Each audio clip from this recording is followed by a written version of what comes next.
use a bojo tool around the corners of the fascia panel, prying away all of the clips equally. Once removed, detach the hazard switch and the AC panel connector from the back of the fascia panel.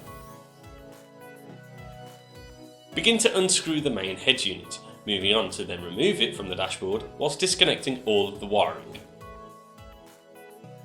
Then proceed to do the same with the top display.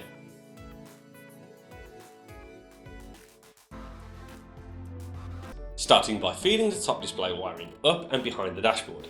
Once this is done, simply attach all of the wiring to your head unit and proceed to put your dash back together.